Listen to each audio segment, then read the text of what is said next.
आज का लेक्चर जो है ये टॉपिक हमारा पिछले ही कंटिन्यूटी में चलेगा, क्योंकि पहले हम एग्जीक्यूशन में देख चुके हैं कि अगर मनी डिग्री की execution through warrants of arrest हो तो वो कैसे होगी। उसी सिलसिले में जब मनी डिग्री या कोई और डिग्री भी जो है जहाँ पे liability in the form of money जो है वो अंडरटेक की हुई हो, वहाँ पे अक्सर कोर्ट ऑर्डर्स करते हैं श्योरिटी का। श्योरिटी के सिलसिले में जो है वो श्योरिटी है क्या ये समझना जरूरी है। उसकी लायबिलिटी कहाँ से जो है वो डिराइव होती है, कब तक कंटिन्यूड रहती है, वो कब डिस्चार्ज होता है, वो कौन से कोर्ट ऑर्डर्स हैं जिसमें श्योरिटी जो है वो उसकी लायबिलिटी एग्जिस्ट करती है, और अगर जब श्योरिटी पेमेंट कर दे तो फिर उसके पास कौन से राइट्स हैं जिससे वो खुद जो है वो अपने आप को इंडेमनीफाई करवा सकता है अगेंस्ट दैट पर्सन जिसकी बिहाफ पर उसने पेमेंट की है। आज ये सारे टॉपिक्स हम कवर करेंगे। श्योरिटी की सीपीसी में डेफिनेशन नहीं है एक्चुअली। श्योरिटी जो है since it is a contract तो हम इसको कॉन्ट्रैक्ट एक्ट से पहले समझेंगे, लेकिन जो कॉन्ट्रैक्ट एक्ट में श्योरिटी के इंस्टेंसेस दिए गए हैं वो सीपीसी के प्रिंसिपल्स नहीं है। सीपीसी पे अप्लाई जरूर हो जाएंगे जब हम श्योरिटी की लायबिलिटी देखेंगे, लेकिन जो कॉन्ट्रैक्ट एक्ट श्योरिटी को डिफाइन करता है वो it is not with reference to any judgment and degree, but it is with reference to any contract of indemnity जो कि क्रेडिटर और श्योरिटी के दरमियान होता है। तो हम उस रेफरेंस में पहले देखें समझेंगे कि श्योरिटी की पोजीशन है क्या, उसकी लायबिलिटीज कैसे एक्रू होती हैं और फिर वो कैसे डिस्चार्ज होती हैं, और फिर वो श्योरिटी जब एज डिग्री स्टैंड करता है श्योरिटी तो फिर कैसे प्रिंसिपल वो लगेंगे और फिर उसकी डिस्चार्ज जो है वो बाद में कैसे होगी। Surety section 126 of the contract act में डिफाइन किया गया। It says A contract of guarantee is a contract to perform the promise or discharge the liability of a third person in case of his default. इस reference में फिर आगे surety को define किया गया कि the person who gives the guarantee is called the surety. जो guarantee करता है कि मैं कोई एक्ट परफॉर्म करूंगा या प्रॉमिस करता है वो श्योरिटी कहलाता है, और ये श्योरिटी वो देता है for benefit of someone else. अब हम जानते हैं कि जो कॉन्ट्रैक्ट है एवरी कॉन्ट्रैक्ट उसमें कैपेसिटी ऑफ द पार्टीज के साथ साथ हमें ये देखना है कि its object should be lawful and its consideration should be lawful as well. Object तो यही है कि promises to fulfil any liability of the third person, लेकिन उसके लिए कंसिडरेशन क्या है ऐसे श्योरिटी के लिए, क्योंकि उसको तो इन रिटर्न कुछ नहीं मिल रहा लेकिन वो अंडरटेक कर रहा है किसी के लिए। क्या ये ग्रेटिट्यूस है? ये ग्रेटिट्यूस बिल्कुल नहीं है। इसके लिए जो कंसिडरेशन फॉर गारंटी वो section 127 of the contract act itself कहता है anything done or any promise made for the benefit of the principal debtor may be a sufficient consideration to the surety for giving the guarantee. Surety के लिए क्या consideration है? वो promise जो debtor के लिए क्रेडिटर ने किया वही कंसिडरेशन जो है वो श्योरिटी के लिए। बिल फर्ज क्रेडिटर ये प्रॉमिस करता है कि मैं 3 साल तक इसके खिलाफ कोई केस नहीं करूंगा अगर मुझे इंस्टॉलमेंट में पेमेंट कर दी जाए। ये प्रॉमिस बेनिफिट कर रहा है इस डेटर को, मगर यही promise is the consideration for the surety, क्योंकि उसके लिए वो बेनिफिट के लिए स्टैंड कर रहा है। फिर उसकी श्योरिटी की लायबिलिटी जो ये section 128 of the contract act बताता है कि liability of the surety is coextensive with that of the principal debtor unless it is otherwise provided by the contract. हम ये समझते हैं कि शायद श्योरिटी की लायबिलिटी जो है ये अनलिमिटेड है और ये इसमें वेरिएंस नहीं हम ला सकते। श्योरिटी चूंकि it is an outcome of a contract, तो कॉन्ट्रैक्ट में आप अपनी टर्म्स एंड कंडीशंस अगर स्टैट्यूट प्रोवाइड करे जिसकी वो प्रोविजन कॉन्ट्रैक्ट दे रहा है तो वो स्टैट्यूट के अंडर अगर आप करना चाहें तो वेरिएंस कर सकते हैं। सिंस 128 सेज कि unless it is otherwise provided by the contract, तो श्योरिटी की लायबिलिटी जो है वो आप डिटरमिन कर सकते हैं, उसको थोड़ा सा लिमिट कर सकते हैं, कोई कंडीशन डाल सकते हैं। जैसे कि अगर there are more than one sureties तो पार्टीज जो है वो एग्री कर सकती हैं कि liability shall be discharge by the one surety. First एक श्योरिटी रहेगा, उसके बाद जो है वो दूसरा श्योरिटी उससे एग्जॉस्ट किया जाएगा। ये अगर एक्सप्रेसली लिख लिया जाए तो फिर इसी तरीके से श्योरिटीज डिस्चार्ज होंगी, लेकिन अगर एक्सप्रेसली आप नहीं लिखते और एक से ज्यादा श्योरिटीज है फिर ऑल द श्योरिटीज जो हैं उनके थ्रू अगेंस्ट साइमल्टेनियसली भी प्रोसीड किया जा सकता है, किसी के अगेंस्ट के भी एक के अगेंस्ट भी प्रोसीड किया जा सकता है। और ऐसा श्योरिटी फिर ये भी नहीं कह सकता कि पहले जो है वो जजमेंट डेटर से या प्रिंसिपल जो डेटर है उससे लिया जाए और बाद में मैं दूंगा, लेकिन अगर वो एग्री कर लें कि जी पहले प्रिंसिपल के अगेंस्ट जो है प्रोसीडिंग्स होंगी, अगर वो अनएबल होएगा तो फिर श्योरिटी कम इनटू प्ले, तो ये एग्री करके किया जा सकता है। मगर अगर ऐसा ना लिखा जाए तो फिर इसकी लायबिलिटी को एक्सटेंसिव भी है और ये तब तक डिस्चार्ज नहीं होगा जब तक ये लायबिलिटी सारी सेटिस्फाई नहीं कर लेगा। इसके बाद सेक्शन 132 जो है वो रेलिवेंट हो जाता है कि जहां एक से ज्यादा लोग श्योरिटी स्टैंड करते हैं तो उनकी लायबिलिटीज कैसे डिस्चार्ज होंगी। सेक्शन 132 कॉन्ट्रैक्ट एक्ट कहता है कि where two persons contract with a third person to undertake a certain liability and also contract with each other that one of them shall be liable only on the default of the other, the third person being not party to such contract, the liability of each of such two persons to the third person is not affected by the existence of such an agreement। इसका मतलब यह है कि अगर एक से ज्यादा surety हैं तो वो आपस में जरूर एक एग्रीमेंट कर सकते हैं कि जी पहले तुम दोगे और मैं उसके बाद मैं दूंगा, लेकिन अगर वो ऐसा एग्रीमेंट कोई कर ले लेकिन उस एग्रीमेंट में जो उनका क्रेडिटर है वो पार्टी नहीं है तो फिर ये एग्रीमेंट क्रेडिटर के राइट्स को अफेक्ट नहीं कर सकेगा। वो क्रेडिटर साइमल्टेनियसली या वन आफ्टर द अदर दोनों में से किसी के खिलाफ भी प्रोसीड कर सकता है। ये एग्रीमेंट उनको उस क्रेडिटर के राइट्स को अफेक्ट नहीं करेगा। अब डिस्चार्ज ऑफ श्योरिटी कैसे होगी? ऑल्दो ये जैसे मैंने पहले बताया ये वो श्योरिटी नहीं है जो surety for the payment of degree होता है, ये surety under the separate contract and the contract act है, लेकिन असूल यही लगेंगे जब हम श्योरिटी को डिस्चार्ज करने लगेंगे अंडर द डिग्री भी। ये कि डिस्चार्ज कैसे होगा? Any variance made without the sureties contracts in the terms of the agreement between the debtor and the creditor discharge the surety.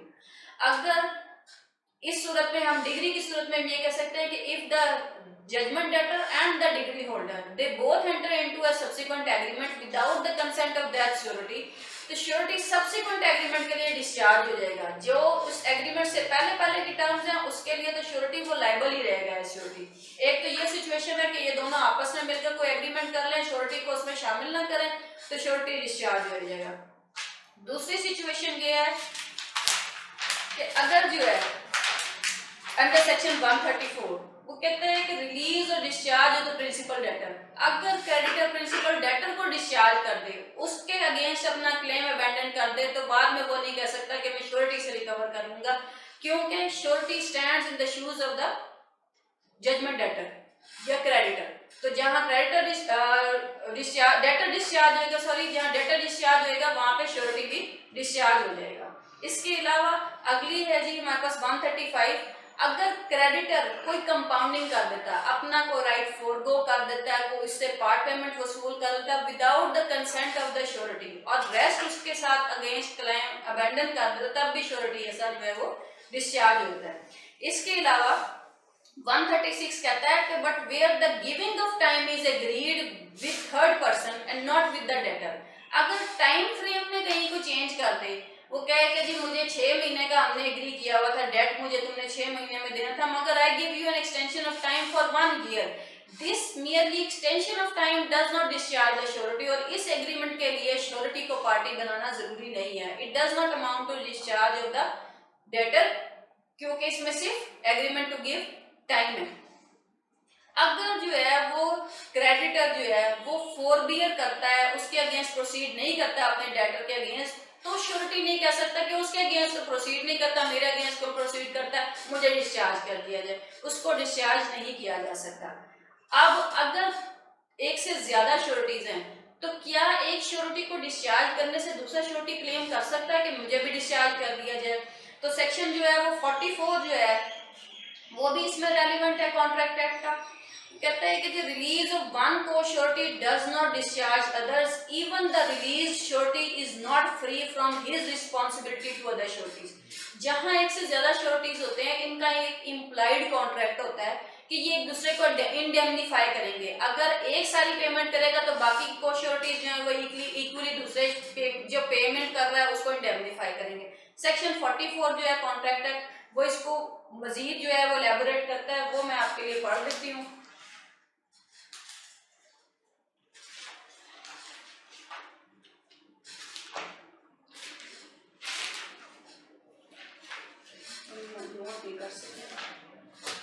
यहाँ से डिस्कंटिन्यू कर दो, इसको एडिट कर दी।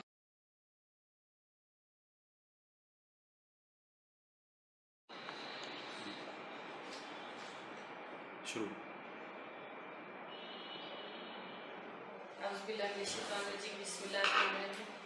आज का लेक्चर जो है ये टॉपिक हमारा पिछले ही कंटिन्यूटी में चलेगा, क्योंकि पहले हम एग्जीक्यूशन में देख चुके हैं कि अगर मनी डिग्री की execution through warrants of arrest हो तो वो कैसे होनी है। उसी सिलसिले में जब मनी डिग्री या कोई और डिग्री भी जो है जहाँ पे liability in the form of money जो है वो अंडरटेक की हुई हो, वहाँ पे अक्सर कोर्ट ऑर्डर्स करते हैं श्योरिटी का। श्योरिटी के सिलसिले में जो है वो श्योरिटी है क्या ये समझना जरूरी है। उसकी लायबिलिटी कहाँ से जो है वो डिराइव होती है, कब तक कंटिन्यूड रहती है, वो कब डिस्चार्ज होता है, वो कौन से कोर्ट ऑर्डर्स हैं जिसमें श्योरिटी जो है वो उसकी लायबिलिटी एग्जिस्ट करती है, और अगर जब श्योरिटी पेमेंट कर दे तो फिर उसके पास कौन से राइट्स हैं जिससे वो खुद जो है वो अपने आप को इंडेमनीफाई करवा सकता है अगेंस्ट दैट पर्सन जिसकी बिहाफ पर उसने पेमेंट की है। आज ये सारे टॉपिक्स हम कवर करेंगे।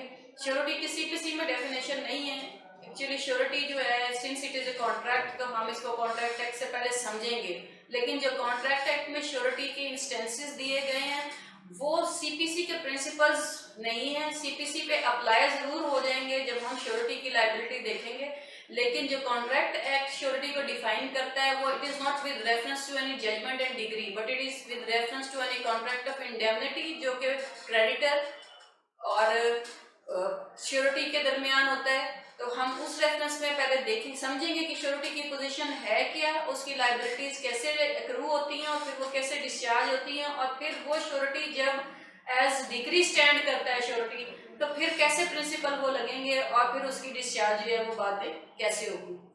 Surety section 126 of the contract act में डिफाइन किया गया। It says a contract of guarantee is a contract to perform the promise or discharge the liability of a third person in case of his default। इस reference में फिर आगे surety को define किया गया कि the person who gives the guarantee is called the surety।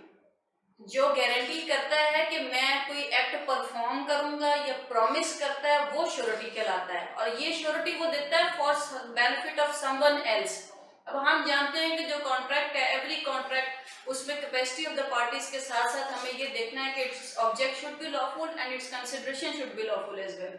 Object तो यही है कि promises to fulfil any liability of the third person, लेकिन उसके लिए कंसिडरेशन क्या है ऐसे श्योरिटी के लिए, क्योंकि उसको तो इन रिटर्न कुछ नहीं मिल रहा लेकिन वो अंडरटेक कर रहा है किसी के लिए। क्या ये ग्रेटिट्यूस है? ये ग्रेटिट्यूस बिल्कुल नहीं है। इसके लिए जो कंसिडरेशन फॉर गारंटी वो section 127 of the contract act itself कहता है anything done or any promise made for the benefit of the principal debtor may be a sufficient consideration to the surety for giving the guarantee।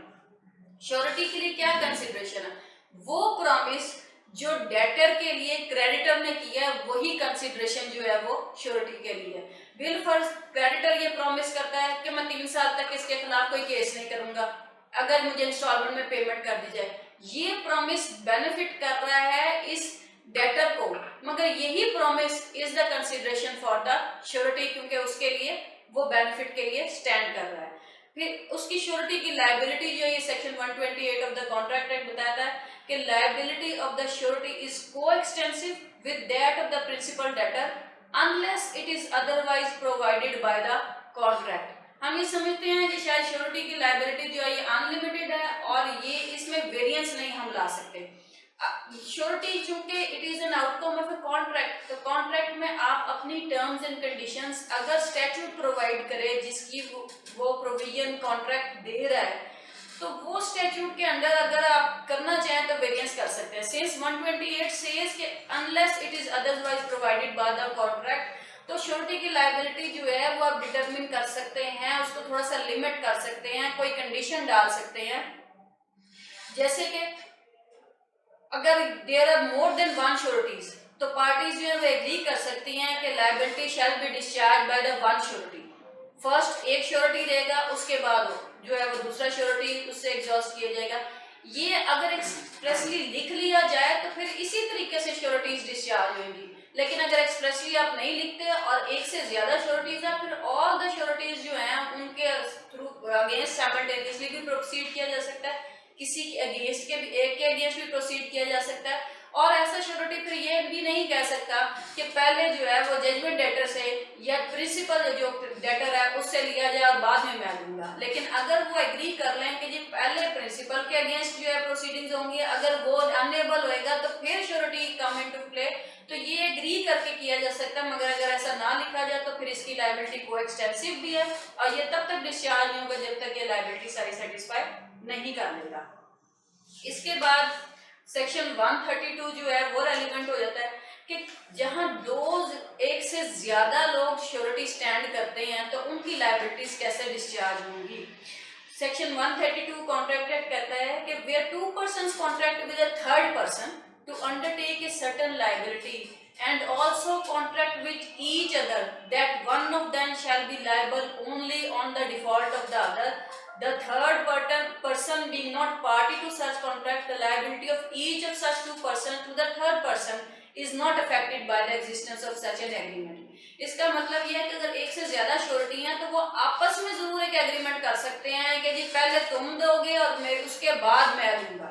लेकिन अगर वो ऐसा agreement कोई कर ले लेकिन उस एग्रीमेंट में जो उनका क्रेडिटर है वो पार्टी नहीं है तो फिर ये एग्रीमेंट क्रेडिटर के राइट्स को अफेक्ट नहीं कर सकेगा।